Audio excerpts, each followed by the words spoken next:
Hey, everyone, and welcome to episode number 94, the Chris Rose Rotation, a production of John Boy Media and presented to you by our good friends over at SeatGeek. Today, having a seat is one of our fine co-hosts. You know him from the Tampa Bay Rays, 6'8", strapping young lad. Hi, Tyler Glasnow. Hi. Thanks for having me again, man. It's good to see you. It's been a little while. How are you? Good. Yeah, it has been a while. What was it, like a month? More. Less? Yeah. Nice. A little more. I give you a little breather. I know, you span the globe. You do your little fancy trips. You have your arm. Yep. On the beach. Drink Mai Tais. It's cute. Yeah. You're in there. I apologize. You may notice I'm a little pink in the face. I just finished my workout. I don't know this. Nice though. What'd you do? What workout? I have my trainer twice a week, and my doc. So I'm at a certain age where you got to see the doctor twice a year. It's not just your yearly physical. He wants to check your numbers and stuff. And he said every number is great except for the one when you step on the scale. Ah, I see. So, that's good. At least only one's bad. Yeah, but it's a hard thing to get that one down if you're my body type, and I have to confer with you because you're, you eat well, you work out great, you look like an Olympic water polo player, all of that. Any words? The easiest way is just do intermittent fasting. I do that anyway. Oh, yeah. When did you start? I've been doing it for years. I do the 16-8 program. My problem is for the 8. It's what I put in there. Like you could also, I don't know if like medically I'm in the best position to give you advice, but I know like everyone that has done keto, it's kind of boring and it's like annoying if you like to go out to eat because it's like you eat meat and vegetables and stuff. But like, I don't know, just get the nice natural carbs. Don't do the refined, the breads and stuff like that. It's hard. It's harder said than done. I have weaknesses too. I eat the pizza. All right. So what are you up to these days? What do we got? What's going on in your world? Nothing. Just rehabbing. Still in Tampa, waiting for all the union MLB stuff to get figured out. So just doing a lot of training and a lot of different PTs and trying to get back and do it with the team. Okay. How are you? Have you started throwing at all?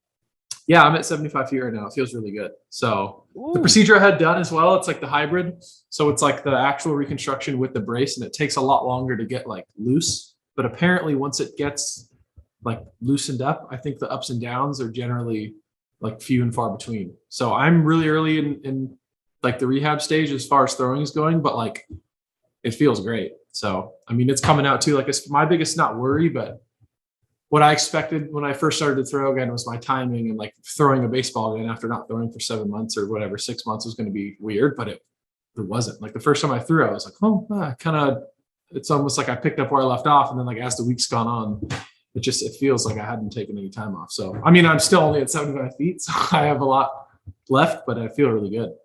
How often do you do that? 3 times a week is throwing right now.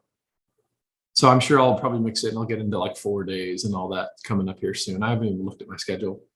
All right. So once they do that, I'm very unfamiliar with this process.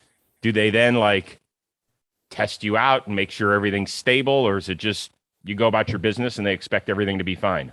I think you just go about your business and expect everything to be fine. And like a lot of doctors' protocols will have like a radar gun to make sure you're not like going too hard or going too slow. But for the most part, I think you just kind of follow the program. And if you have a setback or something, you can maybe go get it re-imaged or go see a doctor or something. But for the most part, I think I'm just going to be on like in my normal thing. And then obviously, hopefully a deal gets done soon. And then like, it'll be a lot easier to manage like the whole PT day if I can just do everything in house. And that's something I've noticed too. I've taken for granted with like baseball and generally like the lockout, like how easy it is to do everything at the field as opposed to having to go to 15 different PTs. I'm sure. I'm sure. That's annoying. Well, listen, let's look at it this way. If this thing keeps getting pushed back further and further, hold on one second. Let me shut off my phone because I understand I'm getting a little buzzing. I apologize. Oh, you're good. You're good. Is that me too? Does mine buzz? No. It's just my phone. Sometimes I forget, I get old man syndrome and I forget to turn off my phone before we start. So we should be good. If this thing keeps getting pushed back and back, who knows? You might be the Rays opening day starter. Yeah, who knows? Honestly, I really hope that's not the case. I think it'd be nice to play sooner than later. But yeah, maybe. Since you are a player rep, can we dive in a little bit to this? I really don't want to make this the subject of today's, but since you are involved in this stuff. Yeah. give us like the daily protocol for you. What happens? Do you get emails from the MLBPA saying this is what's going on, and then do you hop on a Zoom what's going on? It's generally like they'll have their meeting or whatever. It used to be like a big formal type, like all the reps would get on the Zoom call in the meeting with MLB and blah, blah, blah. And we've kind of moved away from that. It's been a smaller group negotiation, and they'll meet with the player reps in the executive board and all the people from the union, and then we'll get on and we'll kind of figure out what's going on and like game plan, I guess. A lot of that goes through the executive board as well, like the few guys that are on that. But we'll get a call, kind of get a game plan. They'll get on their Zoom, or they'll get in on-person negotiations or whatever, because they're in like New York or wherever they are. So they're doing like smaller in-person groups, which is probably more efficient. I think more things probably get done. And then after, we'll have a Zoom conference and they'll kind of fill us in on like what's going on. And then like it's just a continuous cycle of like meeting and then meeting in person, giving us summaries, and then like meeting, and we just keep doing that over and over again until like we slowly reach an agreement. We're taping this on a Tuesday. A week ago, we as baseball fans, I think, kind of got duped into thinking that something was going to finally get done. Did you think we were at the finish line last week? No, I think like I don't know like what MLB's thinking. Obviously, like I'm not in the room, but I mean a lot of times, like even right now, you're kind of hearing like I think it's great. Like I hope that is the case, but I think a lot of times they'll like put a lot of like optimism out there. So if something doesn't, they'll like get people's hopes up, and then if it doesn't happen, it'll be like, well, we tried, but the players, they didn't make any like agreements or whatever, blah, blah, blah. Like, so I don't know. I think a lot of it's like optics. I don't know how. I think sometimes like we'll have the meetings and we'll figure out what's going on, and then like a lot of the stuff you see in the media will be like leaks or just like some misinformation or whatever. So it's hard to like really know what's like real and what's not. Unfortunately, like I'm kind of in the position where I can see what's actually going on, and like we have a group chat and everyone gets filled in. So as long as like the communication's good amongst like players and reps and executive board, it usually flows pretty well. Did you so you weren't in the room last Tuesday, were you? The actual negotiating room, it's just a few players and members of like they'll all talk about too, be like a group of 4 from MLB, a group of 4 from like the union or whatever. Yeah, but I'm talking about like when the union was meeting. Oh yeah. Okay. I want to play something for you, because I think what happens a lot in these negotiations, just for a fan, what makes it confusing is that, as you mentioned, there are leaks to each side, right? Yeah. Sometimes the MLB wants to get its message out. Sometimes the players want to get their message out, and we all understand that. Bill Madden, who's a very famous sports writer, I believe he's in the Hall of Fame and has been covering this sport for decades, and whether you like him or you don't like him, I will say this: he crossed a picket line as a writer in 1990. That's a fact. I'm not picking on the guy. That is a fact. So it seems like he's not the biggest union dude anyway. Went on Chris Russo's radio show, and listen, I consider Mad Dog a friend. Yeah. But he does work at MLB Network, and he is always, he makes no bones about it. He's always backed the owners. Yeah. So this was their discussion of what transpired on that Tuesday night. I just want you to listen to it. Okay. They tell me that Max Scherzer was a complete out of control maniac during these negotiations, coming in screaming at everybody, losing his temper, and with all these crazy demands coming from Boras on this deal. Boras's idea was to blow up the entire previous basic agreement and try to and get a whole new one. 2:35 in the morning on Tuesday, they were close to a deal. Why did they stop? Why did they go home that night? Because Boras came into the thing on Tuesday. He came into the thing. Well, I don't know if he was personally there. He sent Scherzer in as his emissary and said, no, this deal is no good. He blew up the whole deal. They're all drinking the Boras Kool-Aid. They allowed it to happen because the player reps are all mostly Boras players, and they all agreed that this is a bad deal, and they're not going to sign it. Yeah, I mean, that's not true. Like, it's fun. I think too, there's been a lot of the player, we were supposed to have a deal and the players changed their mind. Like, we've never changed our narrative the entire time this has happened. Like, our proposals have moved kind of in line, I guess. Like, we would make a move, MLB would move a little bit. Like, it's not like we went here, there. Like, we knew too that day that there was probably not going to be a deal done. Like, they were willing to maybe move a little bit on one thing, but we had 3-4 other things that they weren't willing to move on. And then they had that was back when I think they still had their CBT penalties. And that was like the big breakthrough. They were like willing to drop that. But there was never, I don't think on our side, there was ever like, wow, this is like very like, I do think they push that narrative to when there isn't a deal. Who is like the general public going to be disappointed in? If MLB's pumping like, oh, there's a deal, we think there's a deal to be done, and there's not. I think it's just easy to assign blame to the players. But that whole like, that's just dumb. Well, can I focus on the Scott Boras thing? Yeah. I think Scott Boras is a very, very good agent for his players for the most part. Yeah. I don't agree with everything. Scott and I have had several conversations over the last couple of decades, very cordially. We both make our points. First of all, you're a union rep. Mm-hmm. You're not represented by Scott Boras. Yeah. Lucas Giolito's a union rep. He's not represented by Boras. Miguel Rojas is a union rep. He's not represented by Boras. So for Bill Madden to come out and say all the union reps are represented by Boras is a bold-faced lie. Sorry, I'm just going to call it what it is. Well, yeah, of course. I mean, he's like an MLB reporter, as you said. Like maybe he really genuinely thinks that's what's going on. Like I've heard people say it before, but it's not. I just think it's weird. Just there are 30 reps and 6 executive board people, and like there are people who are who Boras does represent who are complete opposite opinion, or not opposite opinion, but like might have, you know what I mean? They're not like all on the same wavelength. I think most union rep, obviously, like with the deals on the table, it's been very easy to be like, this is not a good deal. They're going to need to negotiate a bit better. Right.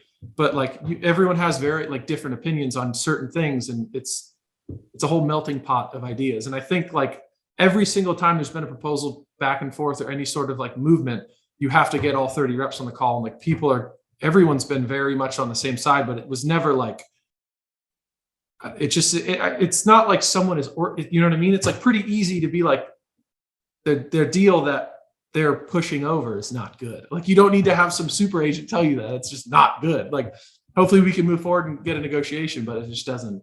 That's just not how it's going down. Let's cut to the chase. Was Max Scherzer insane or not? I'm actually not in those in the room on those, but no, that's dumb. I have seen like we've been in rooms together with MLB, and he's not insane. That's okay. I mean, the times I'm not there, I can't speak on, but I'm going to go ahead and call that a lie. I don't think that's true at all. Okay, I appreciate you clearing everything up. Thank you very much. Yeah. Let's get back to the diamond. I've had enough of the union talk for the day. Mm-hmm. Did you see the report from John Heyman that the Tampa Bay Rays, prior to the lockout, made an offer to Freddie Freeman? Yeah, I saw that. I know. Crazy. Good. I don't know if he's going to go there. If I was a betting man, I would probably say maybe not. But I don't even know it's interesting. Like it's pretty awesome. Like to go out there and make a move like that for such a big name guy. I don't know what the offer was, but I'm just assuming it wasn't as much as the other teams. 1 for 18. We like you at 1 for 18. Ooh, yeah. I'm kidding. No, I was like, oh shit, is that real? No, yeah, I don't know. It's cool. I mean, honestly though, like just signing Wander to that huge deal and then like trying to go get Freddie Freeman, like that's pretty awesome. I think they know like the core players they have right now are people that they can build off of. So I mean, I hope it continues after the lockout. That'd be awesome. Well, Plouffe said on Baseball Today, he was like, this is the time for the Rays to go do that. Yeah, like absolutely. Do you agree that it's like, because this is totally out of bounds for them. Now they just gave Wander Franco a deal that could end up in the low 200s, but that's well over a decade lifespan, and it's one of their own. Longoria, they gave him that $100 million deal like a week after he came up. Once again, one of their own. Kiermaier's between 50 and 60, homegrown as well. Mm-hmm. I think if I did my research the right way, and somebody could say, hey, Rose, you're wrong, here it is. But I think the biggest deal they've ever given somebody outside of your organization to come in was Charlie Morton a couple of years ago. Yeah, when they did the 2 for 30, and the back end was a club option. So it doesn't mean it can't happen. It just would mean it's out of the Rays' norm. Yeah, exactly. And I mean, I feel like too, the price tag's probably a bit more for Freddie Freeman, but like just to even go out and give an offer, like that's awesome. And the fact that, I mean, it's real, genuine interest in him, obviously. And I think it's kind of amazing. And I don't know like how much they can or can't spend or whatever, but it's such a good sign. And I think Eric too is just like such a phenomenal GM and wants to win so bad that like when you do see moves like this and then you see guys getting signed to these long-term deals, it's like, I don't think it's just this.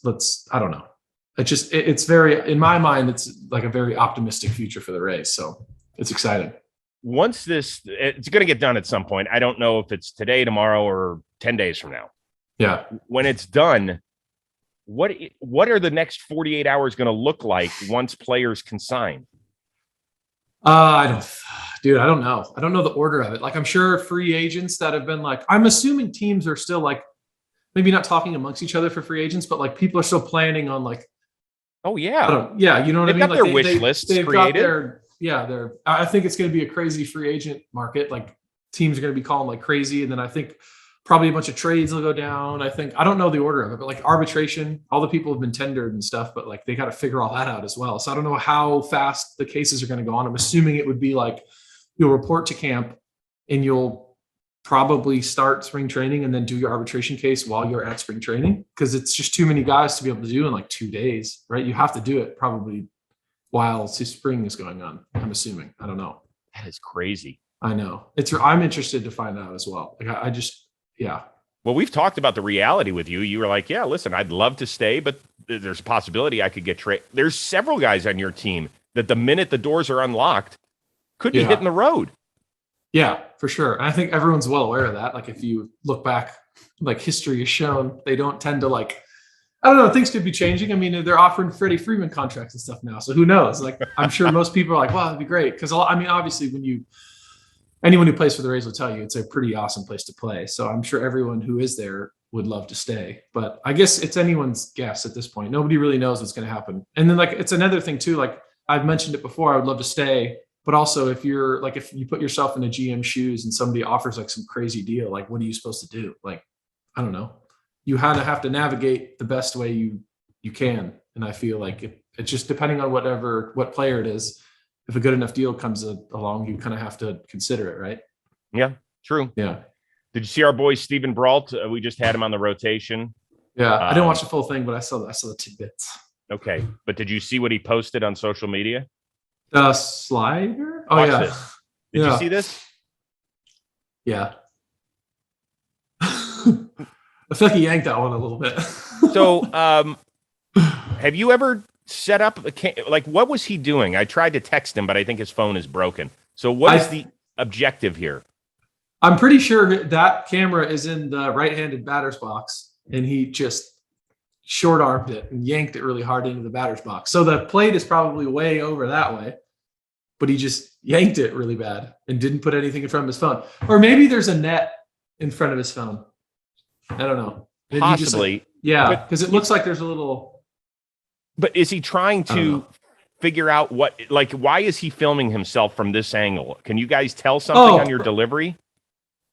Maybe to have to shape it. Yeah, probably like delivery stuff. See his front side. Like, go back to the beginning of it. I want to see how like narrow the angle is. Yeah, I mean, maybe to see if he's like twisting too much. I do this angle sometimes when I'm pitching, and if I don't have anyone to film, I'll just like set the camera up. Depends on what he was trying to work on, but maybe direction, possibly. You better have good phone insurance. Yeah, I know. For real. That's weird. He looks like his stride's more narrow too, or like straighter, because he used to be across his body. Maybe that's what he's working on. Like I said, I can't text him because I think it's busted. Slide his DMs, Chris. I will. Do it. I will. I'm going to tell you a great broken phone story. Okay. Right before I left for the Indy Combine. So I'm taking my daily walk. That's what old fat guys do, right? After our cardio. Yeah. And I get to the stoplight at a major street where I live. And the fucking crosswalk has been broken. Like they stop, but they're not giving me the crosswalk sign. And in LA, you have to adhere to those, or they will give you a jaywalking ticket, or you'll get run over. One of the two.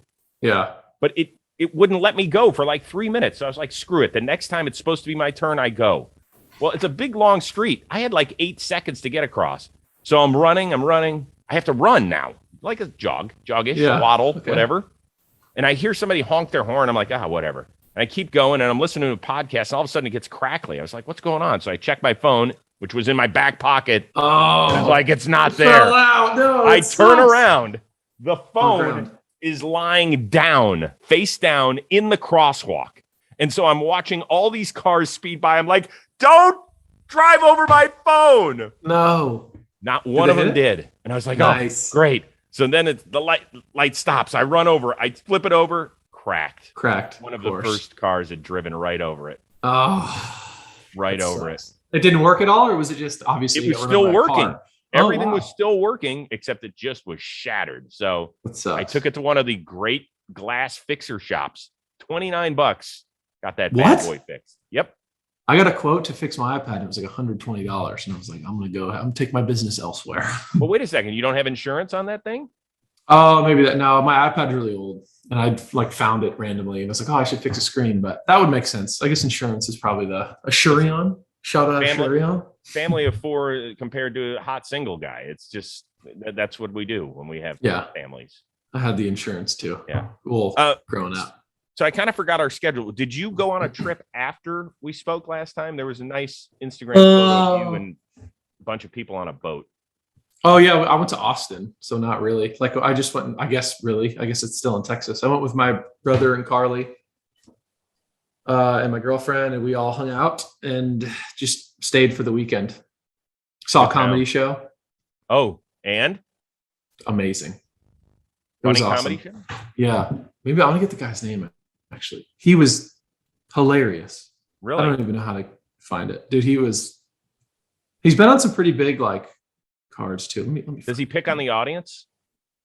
He did a little bit, not really. The show they didn't really like mess with it. Derek Poston. He was hilarious, and he wasn't even the headliner. I think someone else headlined. It sucks I don't know his name, but I think they switched that weekend because it was it said it was his first headlining weekend, and I think Derek would generally be the headliner.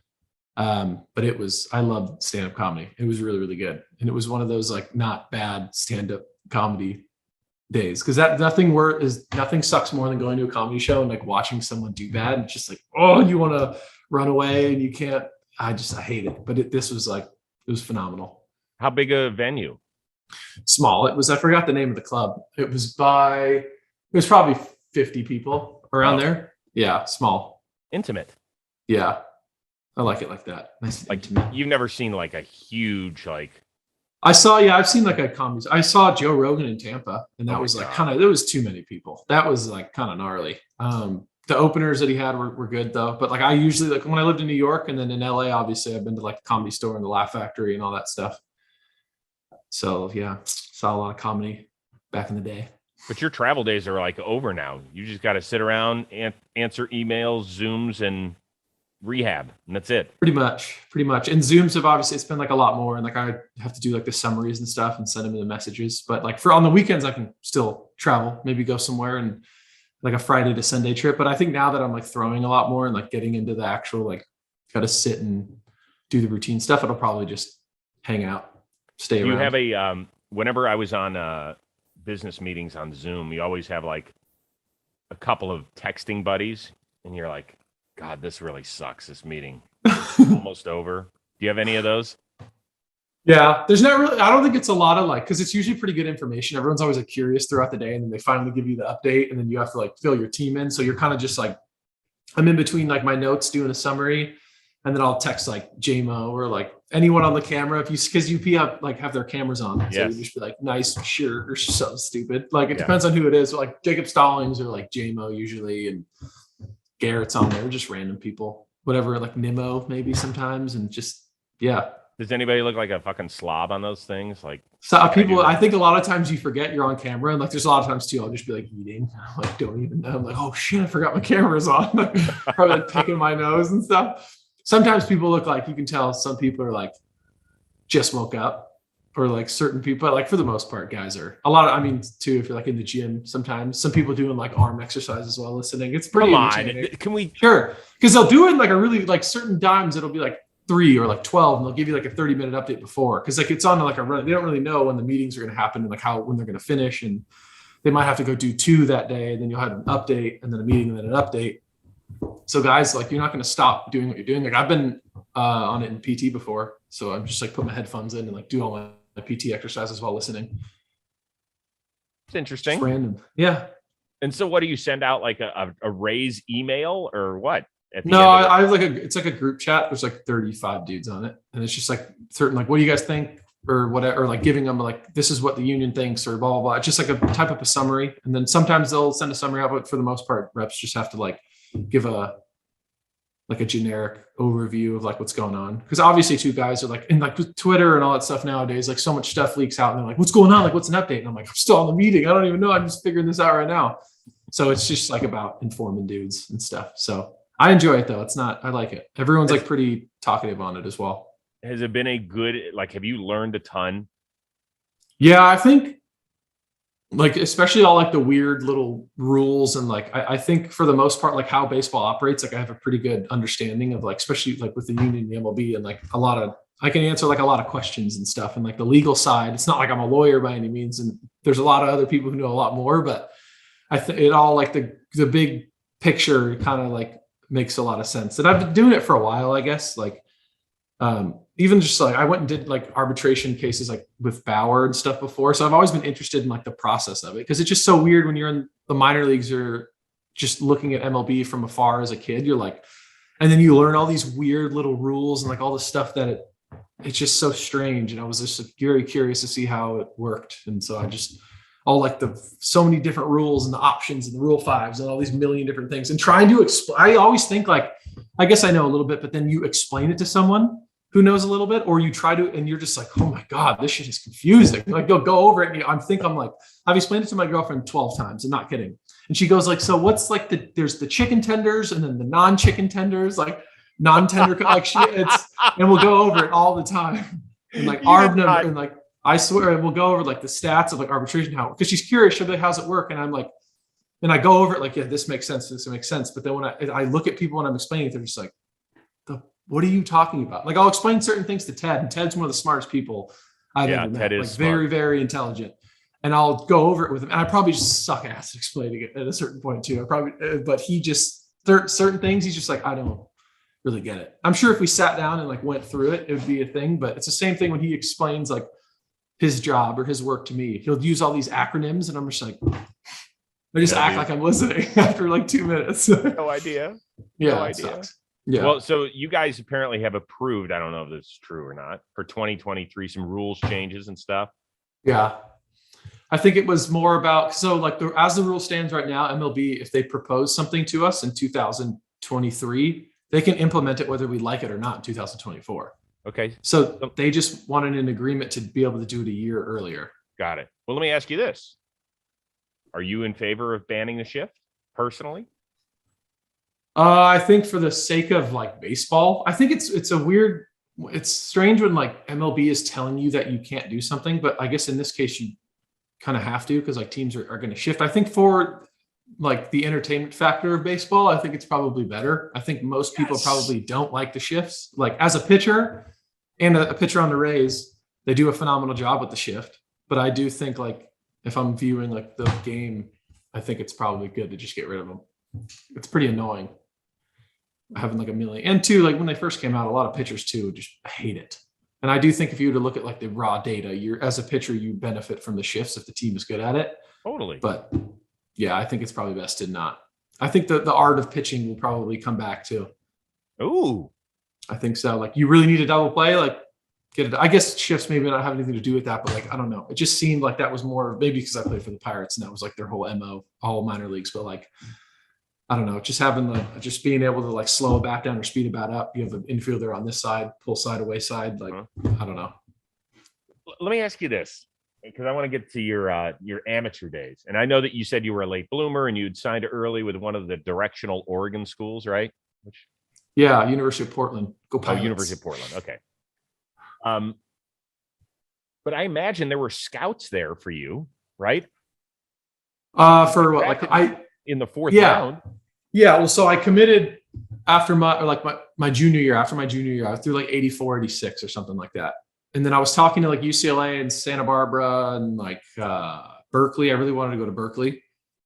And Portland offered me a scholarship. And I went and visited there and I was like, yeah, okay, cool. And it's like D1 and I didn't throw very hard. And I was like, I'd much rather just commit to a school and be able to have my senior year and just like work on what I need to work on and not try to like go put stats up to go to college. And then my senior year, I started throwing like 87, 91, but I was like athletic and tall. And then a lot more scouts started to show up and I already committed to colleges or a college. So it wasn't like a bunch of college guys. It was just it was like pro scouts. So when they show up and you know they're there. Yeah. Did you get nervous? It's fun. Like, I don't remember getting super nervous, but I'm sure like I get nervous even now pitching. Like, so I'm assuming like before, honestly, in high school, before we started, I was super nervous, like butterflies, like wanting to vomit, a little bit nervous. So I think having a scout there was just like, fuck it, I'm already going to vomit. Like, it doesn't, you know what I mean? Like, it was maybe a little extra, but I was already like at the tip of my nervousness that I like didn't. I don't know. I don't really remember that being a thing. I think it was more about like wanting to do well for the team and wanting to pitch well. It did suck if you sucked when there were scouts there, though. That was another level of sucking. But that didn't happen with you. Sometimes, of course. Like, I remember there was a couple games where I'd give up like I'd come in relief and like throw really hard because the scouts were there, and then like give up a run or something. And wait a second, you weren't a starter? I was, but there was one game against, I think, Valencia, where I came in relief and I gave up a run, and I think they won. But I was a starter. I had a really good season. I had like a 1-something ERA, but I still had like games where I didn't do that great. It's interesting. Yeah. Did you hit? No, I did like sophomore year, and then like I was just bones and limbs when I was a junior and a senior. I weighed like 180 to 190 pounds, and I was just like a goober. I broke my ribs tackling someone in football my freshman year, and I was like, I think it's time for me to just like pick something and stick with it. It was just like I was like a walking just disaster. I would just get hurt all the time. I was just so like, I just looked malnourished, and I just had no coordination. I couldn't like hit the ball. But yeah, I just stuck to pitching. Oh my gosh. All right. That's too bad. I would like to have seen it, because there's guys in the league that Brady plays in. You know, he plays Sierra Canyon. Yeah. As a kid that's going to possibly be a top 5 pick. His Yeah. name is Newt. He looks like he should be in AAA right now. He's just a beast. He throws 98. Oh, dang. Hey, they've got 3 guys or 4 guys that have thrown harder than 90. Dang. Yeah.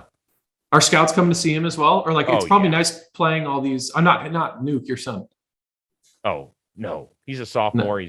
Oh, okay. He's getting it's still there. Probably, it's still cool to like have, it's cool when you play good competition, because that's when I had a lot of friends get picked up that way. Like them going to see someone else and being like, who's this kid? And then like, you just start to like, a scout will see him and be like, ooh, he could be good, or like he has a lot of potential. And then you kind of follow up. So it's nice playing good competition. So it's interesting because, you know, I don't know anything about it. Our older son was a hooper. He wasn't a baseball player.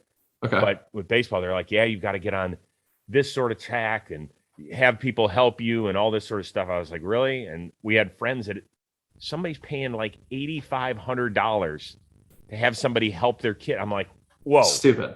We're not doing That's that. stupid. Yeah. It's not like, that's the thing. Like, if you're good, you're good. You just go like do your general, like you can play scout ball when season's over, and then you play season ball. Like, and a scout sees you and you're good. Like, if you're good, you're good. You know what I like, and you practice does make you better, but like it doesn't, the more money you spend doesn't translate into being better. Like X number of dollars doesn't mean that's not how it goes. Like, if you're willing to train hard and play and like stay dedicated, then like that's really all you got to do. Well, but for people that are listening to this, because we do have some young people that listen and they want to aspire to be you one day, let's say, or at least just get to college and play, which would still be a remarkable achievement. Now you're different. I mean, you're 6'8" and you are, there's no question your genes help. Yeah. We are, right? I mean, for sure. Okay. Yeah. It's part of the equation. But what do you tell them? Because people are saying today it's all about private lessons and doing all that in order to get better. I think like with all the resources nowadays, like look at all the YouTube stuff and look at all the stuff where like places that put up training videos where a lot of pros go, you know what I mean? Like all these facilities where guys work out in the off season, like the stuff that they'll put up on Instagram of like mechanical stuff or like how like training stuff and all that. Like there's so many things you can look at online. Like, and obviously not just some random account, but there's stuff that's like really good quality places that'll put up workouts and like the biomechanic knowledge and all that stuff. And I think for the most part, it's like getting a plan and sticking to it. And then as you learn to have a routine with your one plan, say you want to go to the weight room, you want to lift twice a week, get like a program like that, like a deadlift and like just something easy, something light, and then go and do long toss and have throwing program like 3-4 times a week, like doing that, and then sticking to that every week. And then you'll slowly learn like, okay, this is what I can get better at, or this, you like slowly learn your body. And I think the sooner you can like get into a routine and like really listen to what's going on, the more you can make your own adjustments. And I think as far as like most guys just the number one thing for scouts is like throwing hard. And there's so much stuff out there to like, you can do so many things to throw hard, like get in shape. You just have to be willing to put the work in. I think there's a lot of people too that are like, I just don't have a plan. I don't know what to do. But even if they had a plan, they wouldn't go to the gym on their own time. Like they wouldn't go and try to do all this stuff. And the people that really have that, like the want and that work ethic, they're going to find a way and they're going to do it. So I think most of it's probably just like being honest with yourself. Are you actually willing to go put in the work? You don't have to have a perfect workout program. You just have to go work out. And like, you know what I mean? Like it'll slowly make you become more athletic and you can slowly start to learn new things, but it just starts with like putting in the work, I guess. I like that. Appreciate it. Two other things before we let you go. One is, since you spent a lot of time in the state of Florida, I need you to try and explain some of this video. Robbie, let's get this up if we can. Did you see the dude who tried to steal the crossbow? No. In Florida by sticking it down his sweatpants and then zipping up his jacket. How do we explain this? I don't know. That's a bold move. And then he's got a crutch. He's got a crutch. But look at that. Sir, you're hung like a crossbow. That has to be a joke. The camera's like directly pointed at him. Like you don't think he would look up before trying to steal a crossbow? Maybe he's on drugs. Who knows? I mean, what is that? What store can you go in and buy is it like a Cabela's? It's Florida. Yeah, you're right. It's probably a 7-Eleven. It could be anything.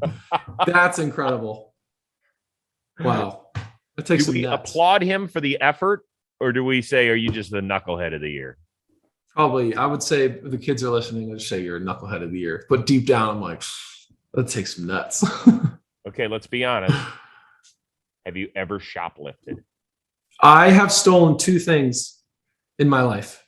And it was when I was a little kid. I don't even remember this. I stole candy from a gas station. I was like young. I don't know if I actually did it on purpose. And my dad caught me and was like, what? And he made me go back and apologize I was like 5. Like I think I took it and didn't even think about it and like put it in I just didn't even know that you had to buy things. And then when I was like 16 or something, I stole 2 ping pong balls from the 99-cent store. Those are the only 2 things I've stolen. I'm not a shoplifter. It's never been Did you keep it? The ping pong balls? Yeah. Or do you? Yeah, the 2. I kept. I took the 2 and then left, and I just needed ping pong balls. You needed beer pong balls. Exactly. Probably what exactly what it was. Trying to impress one of the young. Yeah, we're like, we need ping pong balls. Where you go? I was like, yeah, well, I got it. You should get these 2 real quick. We were in the 99-cent store, and it was just like a convenient thing, and like I didn't have any money, so it was like, I mean, what are we not going to play beer pong? Like, what's the deal? Do your parents know that I stole the ping pong balls? Yeah. I don't know. I'm sure I've told them in like a story. I don't know. Donna, it could be worse. I've stolen 2 things. Donna, if you're listening, I know she'll scold. Don't hold it against him. He's cleaned up his act for the most part. Yeah. He really has. Yep. I think I used to get packs of, believe it or not, I collected football cards. I had obviously had a ton of baseball cards, but I used to go on a football card kick. So I'd walk to the store and I'd get a ton of packs of football cards. I think I snuck a couple extra in there. Person behind the counter had no idea. Yeah. That's just small little things. I would just have always had such a guilty conscience. If I do something, I think I would sit there and be like, it's just I shouldn't have done that. It's not it's bad. Well, you got scared the shit out of by the I think that's what did it for the water balloon fiasco. Yeah. I also think when my dad caught me when I was 5, I vividly remember him yelling and being like, you don't steal stuff. And I was like, I don't even know what I'm doing. I'm 5. But I remember I think that permanently got into my brain. I just don't think I ever tried it again. I know. He yelled at me for picking on Ted that one episode. Did he? Oh, yeah. He didn't yell. Oh, yeah. No, I know what you're saying. Yeah. He didn't yell at me, but he was like, I didn't like you. Were you picking on Ted? I was like, I wasn't making fun of him. I was I think Ted likes it. I really do. That actually, I don't even know. This isn't even that good of a story. But I do know someone, I'm not going to say names. I remember looking over a college, if you ever read what your tuition consists of. It was a really expensive school. It was one of my friends. And if you look at you actually read what you're signing at the very bottom, or at certain universities, they always take out $1,000 $2,000 a year or a semester for stolen goods. They like accumulate the amount of kids that are in the school, and they assume that these kids are going to steal a certain amount, like off stolen goods. And rather than like them covering it because they're super rich universities, they like charge kids for. It's probably in most tuitions if you really like, or like most whatever. What's the word I'm looking for? Like when you sign to go to school or whatever, like your what's it basic called? agreement that you have to sign. Yeah. Right? If you read through it thoroughly, it'll talk about like stolen goods. A lot of universities have it. And so one of my buddies was like, it's $1,000. So every single semester he'd go to the student store and open his backpack and calculate $1,000 worth of stuff and steal it. He's like, I'm not fucking stealing it. They already charged me for it. And that's when I was like, that's good stuff. I think that should be allowed. And you know what? When he gets in front of the disciplinary committee, he's actually got a legit gripe. And now, since you are Tyler Glasnow Esquire, when you represent him as an attorney at law after all your time here with the union. Yeah, there you go. You could also speak. I didn't know it said the goods stolen. That means I can take $1,000 worth of stuff. And like, no, you can't. And you go, okay, now I know. Now I won't do it again. That is actually a good enough story to make it. Maybe. Depends on how good the university is, but we'll see. I'd love to know which school it was. I can't say the school because I think I'll give away who it was. I don't want them to get in trouble. I think you know though. That's good. Hit me up later. Yeah, there you go. Text Brault on his broken phone and let him know. Hey, might be Brault at Regis University. Maybe. You never know. Yeah. I think you've done just about all of these on here. Okay. So I just got back. I got a little lazy last night. I just got back from the scouting combine, so I haven't had time to change it. So let's see here. I'll give you your choice. Have we talked about your first car? Yeah, I think we did. Okay. I don't know. How about this one? What are we watching? What are we I have the Last Dance on repeat always. I've seen it like 5 times. I always watch it. I just watch it all the time. And then I'm watching what I just watched. I'm watching Succession. Did you tell me to watch that? Yeah, I think we did. I'm watching that. I'm like actually paying attention to it. I really like it. It's good. I'm like pretty involved now. And then what just came out, the one on HBO with Magic Johnson and John C. Reilly? I'm watching that. Yeah. We were watching the debut last night, and for some reason it froze on us, and I can't get past the 20-minute mark. So. Oh, really? Yeah. I'm excited. I think it'll be good. Yeah, it looks interesting. It looks really interesting. It's, that's my era, so I'm kind of digging it. Yeah. I really am. So it's really interesting. God, but for them to start out the way they did, like with Magic, Yeah. Young. Did you get the first scene?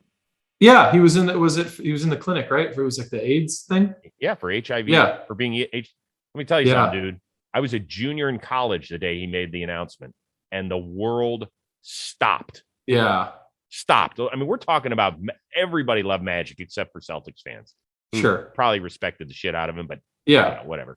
Yeah, sports. The world stopped. I know, that's crazy. What was the 2? There was like a 30 for 30 or something that was like, I don't know how long ago it came out, but it talked about like, and then he went back to play, and then he was bleeding on the court, and guys were like, I'm not. Yeah. And he was like, instead of just being like clear, because it like that's not how it happens. You know what I mean? Like he was like, instead of trying to like explain to everyone how I just was like, I'm not going to make people uncomfortable. And he like stepped away, and it was just. I remember reading all that, just thinking that I don't know. Right. So he came back the next year to play in the All-Star game. That's what it was. The announcement was 30 for 30. Good job, Robbie. The next year in Orlando at the All-Star game, they wanted him to play, and he came out and played. And there were some guys who wanted no part of him. Yeah, I know. Big names wanted no part of him. But most of the guys came right up, huge hug, loved it that he was there. He had the time of his life. He was the MVP of the game, I believe. Really kind of a cool moment because it was still very unnerving. In the early 90s at that point. Yeah, that's true. So that was interesting. What are we watching in the Rose family? So we were watching that.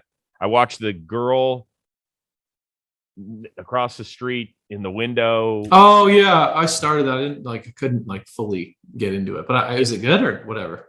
It's 8 half-hour episodes. It's quick. You can finish it in one night. It was fine. Okay. Yeah. Maybe I'll give it a shot. Oh, I'm rewatching Silicon Valley too. That show is amazing. You should watch that show. Which HBO? One's that on? HBO. Okay. It's about the Silicon Valley, tech startups and stuff. It's good. It's hilarious. It's one of the funniest shows I've ever seen. I don't know Is it who really? wrote it, or I don't know who all the writers were, but it's hilarious. It's awesome. Okay, I'm in. Do it. Yeah, I think that's pretty much what we did. I think that's where we are. Cool. Yeah. Neato. Other than that, I'm just waiting for this stuff to get done because I'm sick of asking good guys like you about it. So ready for it to start as well. Obviously, gotta wait till there's like a good deal or whatever. Hopefully we can negotiate. Everyone can negotiate in good faith, but I'm ready to go and see baseball. Like it hit, especially this last like couple of weeks. It's just been like my body's so ingrained to going to spring training at a certain time where it's just like, what are you doing and where are you? Like I just feel so out of touch. Why don't you do what Brault went to an Arizona State game? Why don't you go to I went to a USF game 2 weeks ago. I might go up to UF and go see Barco throw because my agent has him. And I've texted him a little bit. And his girlfriend wants to do wants to be a PA, and my girlfriend's a PA, so they talked. And I might go up there. It depends on like what happens or what I'm going to do on the weekend, but that'd be fun. Wait, there's so much free time. In like a production assistant or something else? She's a physician's assistant. Oh, okay, physician's assistant. I was PA in a television world means production. No, I know there's like a personal assistant. You can have a lot of PA meetings. Yeah, there's way too many. You get you must get recognized at those college baseball games. Yeah, I actually went and we just like sat up in the stands and hung out for a little bit and like a couple people. And then I went out and sat on like the bluff area and like tried to get some sun. And McClanahan was sitting there just like, hey, what's up? And I was like, you're bored too? And he went to USF. So it was like, yeah, it just made sense. But it was nice seeing him and we hung out. My girlfriend met him and we just hung out for a little bit. And that's fun. It was fun. Yeah, good weekend. I wish you were in Arizona though this coming weekend. John Boy, big plans. Really? Oh yeah. Maybe I'll go sneak away. I gotta go. We have a huge house that we have rented. Wow. A content house where guys are just going to be rolling through, playing games, having fun, shooting shit. Oh yeah, a lot of good stuff. What is it from Friday to Sunday? Yeah, and then some. I think. Yeah. Wow. Very cool. Maybe I'll stay with your parents. See, look at this. Yeah, I might head look at this. Mario Kart. Oh yeah, it's a whole week long. That's cool. Yeah. Well, if I sneak out there, I'm gonna let you know. I should go say hi to the family as well. We'll see. We'll see how I feel. That's a no. It's all right. It's like I'd say 50-50. I'd say 60, 55, 45. Which direction? No, 55%. Yes, 45%. We'll see. It's Tuesday though. I just had a weekend and now I'm kind of like, I want to studio. I want to get all my stuff in, blah, blah. But once Friday rolls around, Thursday rolls around, it's a different story. So, and you are one of those guys. You're such an anti-Rose family member, like where I book my flights like months in advance. You're like, dude, we're rolling to the airport. I think there's a seat left. Yeah, that's the best way to go. It's awesome. It's just kind of, got to leave. Oh, always great catching up with you. The next time I talk to you, you're going to be in camp. Or I hope. I have to be, right? It's like 4 or 6 weeks we do this. Yeah. But I think by then, I hope. I said if the season's not started by like May 7th, it's actually April 20th. I wanted 420 to be the celebration where the whole world could do maybe that's what what Manfred's holding out for. Maybe he's just like, we gotta wait for the holiday. Yeah. Who knows? I think baseball would win back some fans. Yeah, there you go. Maybe that's what he's doing. PR, possibly you could get in there and help him out. That we're always thinking. Special shout out to our producer extraordinaire, the one and only Robbie Scirocco. Tyler Glasnow, thank you so much for dropping by. We greatly appreciate it. Absolutely. Thanks for having me. And we will see everybody next time here on the Chris Rose Rotation, a production of John Boy Media, and today presented to you by SeatGeek.